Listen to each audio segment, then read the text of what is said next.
Okay, so now you've arrived at the worksheet, you've gone through the other videos, so you've done individual pieces of code. You notice in the worksheet it says write a program, question 2, write a program, write a program, write a program. And you might start thinking, how should I organize my files? And how do the files and how should I use it in a way that's quite useful for me? Well, what I'm going to do in this video, a very short video, is we're going to create a new project and I'm going to show you very simple, a couple of different strategies. You can adopt what makes sense to you, and you might have your own approach, but I'll try to give you some logical ones, especially for those who are new. New project SDK, you say fine, don't change that. Click create project from template, hit next, and I'm going to call this worksheet 1, and it should hopefully store this in my relevant folder, in my project folder. You end up with, okay, a worksheet 1. In the source folder, you've got my files, you've got a main, and you've got a main here. So the first question is really, the important question is, how should I organize my code so I can write a program which does this thing here? Well, there are several different ways of doing it. Here's method number 1. Method number 1 is that, and what we'll do before we start it is that public class main, you want to rename that and call it, we'll call it program.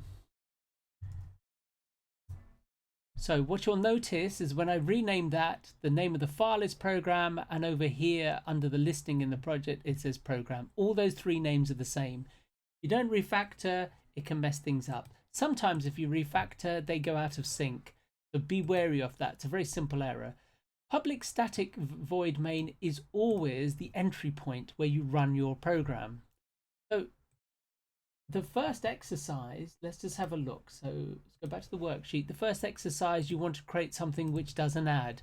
You want to create something which multiplies as a separate one. Now there are several different ways you can do it.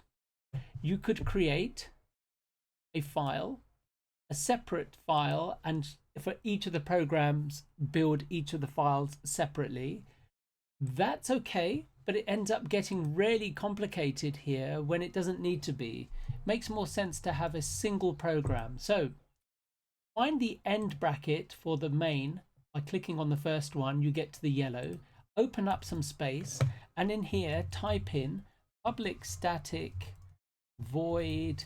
Now you can call it what you like. You can call it exercise 1.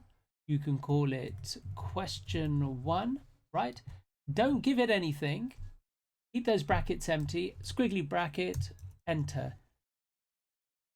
So what you do is you are going to treat this as your public static main. You're going to write your input stuff in here for this particular question. You're going to get your process and your output done all inside here. So you're going to do your input code, your process code,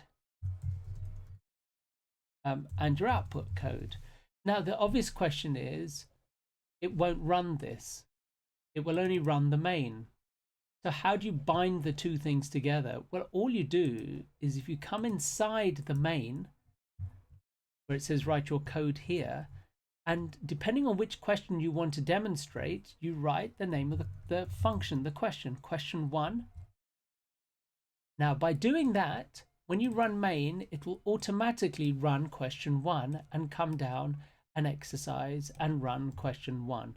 So that's a neat way. And then you say, okay, that's quite useful. If I don't want to run it, I just comment it out. If I want to run it, I keep it visible. So let's grab all of my question 1.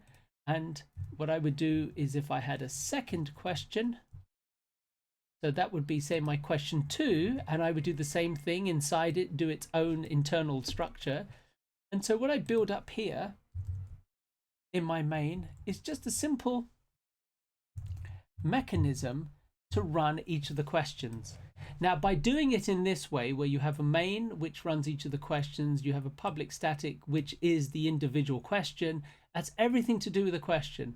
Don't pass it anything. Don't declare anything in the main, just call this whole question and let this look after it. By separating it out in that way, it gives you a nice logical way of building your code. That's my basic suggestion of how you can do multiple questions within the same file. So there are other ways and more complicated ways, but at this stage, I think if you want a starting point, that's probably the simplest one.